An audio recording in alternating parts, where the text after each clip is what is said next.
သတင်းဝါလာကျွတ်တော့ဝေလူဝါရွာကနေသာဝတိမြို့ရောက်တော်မူခဲ့လေပြီသာဝတိမြို့ရောက်တော့9 ရက်လောက်နေတော့သာသနာမှာတကယ်အားကိုးရတဲ့ကျောင်းတကာကြီးအနာတပင်ကဆုံးပြန်အဖြစ်အပျက်ကလေးတွေကြည့်နော်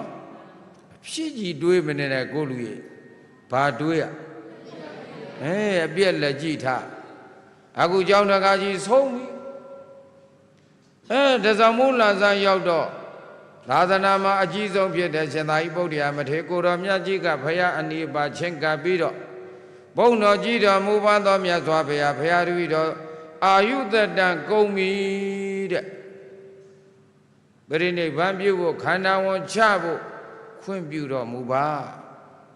ခွင့်တောင်းပြီနော်ဘယ်မှာသွားပြီးခေါင်းချမှာလဲဆိုတော့မိမိမွေးဖွားတဲ့နာလကရွာအမေကရှိသေးတော့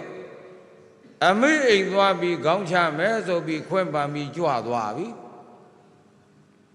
အဲဒီလိုနဲ့တစောင်းမုံလာပြီကျော်ရောက်လာပြီဆိုတော့ဘုရားမြတ်စွာသာဝတိကနေနောက်ဆုံးဖဲခွာပြီးတော့ရာဇကြိုဘက်ကူတော်မူခဲ့လေပြီ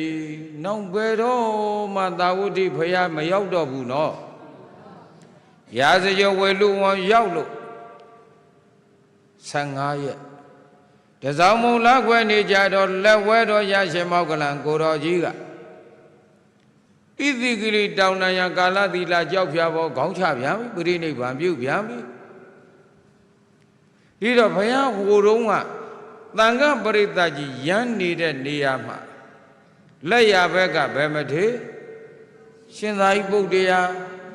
ဟောရှင်သာရိပုတ္တရာရဲ့နောက်ကကိုတော်ရဲ့အနိကအယံ900နောက်ပြီးတော့အတိတိသာဝကတဲ့က80တဲ့ကလက်ရတော်ရံကိုရံနဲ့အတိတိသာဝကက40မထေကြီးတွေနော်အဲ့ဒီ40မှလည်းတပါး900စီရံလို့လက်ဝဲဘက်ကဥဆောင်ပဲမထေလဲရှင်မောကလံအရှင်မောကလံရဲ့နောက်ကကိုတော်ကြီးအမြဲရတဲ့သံဃပရိသတ်က900အတိတိသာဝကတဲ့ကမထေပေါင်း40မှာတပါး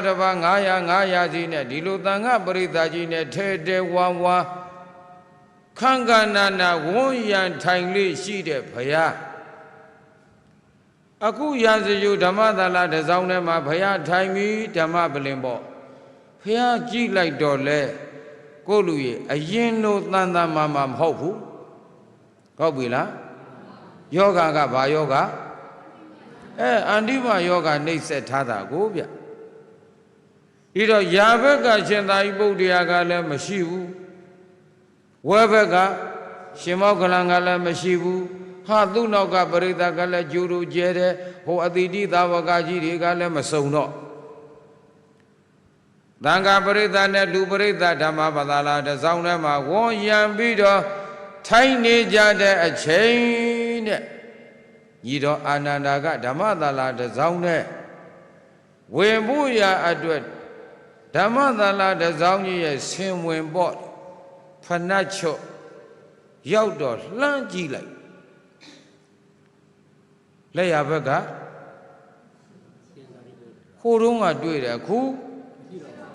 ဝဲဘက်ကအခုယန္တဲ့ပရိသတ်ကလည်းတကယ်မထေတွေ့နေကြမထေတွေရော်ရဲနေသွားပြီဆိုတာအဲ့ဒါမှညီတော်အာနန္ဒာကြည်ပြီးတော့မမကြီးပရိသတ်ကြီးတစ်တုံးကြီးထောင်ထားသလိုနော်ဟိုတုန်းကပရိသတ်ဖရာရဲ့ဝန်းကျင်မှာမရှိဘူးတဲ့အလွန်စီပင်နဲ့သစ်ပင်ကြီးဂိုင်းမကြီးတွေပြုတ်ကြပြီးတော့လေတိုက်လို့ခက်မာတွေကြိုးကျေးတဲ့ယောဒန်ထီထီသစ်ပင်ကြီးလို့နောင်တော်ကြီးဖရာတပါးတဲ့ထီထီကြီးဖြစ်ပါပေါ့လားလို့သူ့နှလုံးသားထဲမှာအဲ့ဒီအတွေးကပေါ်လာတော့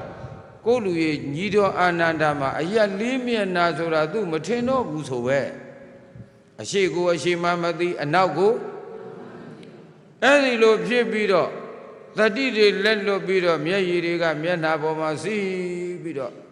လက်အုပ်ချီရဲ့နဲ့သောတာပန်ကြီးနော် ပိဋကဆောင်ကြီးနော်သောကကရှိသေးတကူဗျအဲ့ဒါကိုဘုရားကဓမ္မပလင်ဘောကနေတန်တန်ကြီးလှမ်းမြင်လိုက်တော့ဤတော်အာနန္ဒယဖြစ်တဲ့ကိုကြည့်ပြီးအဲ့ဒီမှာဘုရားကယန္တံဇာတံဗုဒ္ဓံသင်္ခတံဘလောကဓမ္မတံဝတ္တမဘလောစီတိနေတံဒါနံဝိဇ္ဇတိအာနန္ဒညီဘွားအာနန္ဒယံအကျင့်သဘောတရားတွေသည်ဇာတံဖြစ်တယ်ဗုဒ္ဓံကြည်ပွားတဲ့သင်္ကတံပြုပြင်စီမံရတဲ့တန်တို့ဖြစ်ကြည်ပွားပြုပြင်စီမံရတဲ့သဘောတရားတွေဆိုတာပလောကဓမ္မနောက်ဆုံးတော့ပြည့်ချင်းသာလင်အဆုံးရှိကြလေ၏ဖြစ်ပြီးရဲ့ဖြစ်ပြီးရဲ့အဲ့ဒါကို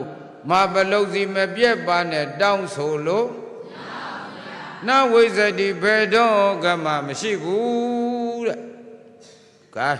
ခင်ဗျားတို့ကျိုးတို့လူဘဝကြီးတဲ့ရောက်ပြီဗျာလူခန္ဓာရပြီဗျာယောက်ျားမိန်းမအသွင်ကွဲပြပြီမဲ့လူခန္ဓာပဲမဟုတ်လားအရလာတဲ့ခန္ဓာကိုယ်ကြီးကဘာလုံးတဲ့ခန္ဓာလဲပြောစမ်းမအိုတဲ့ခန္ဓာလားအိုတဲ့ခန္ဓာလားမနာတဲ့ခန္ဓာလားနာတဲ့ခန္ဓာလား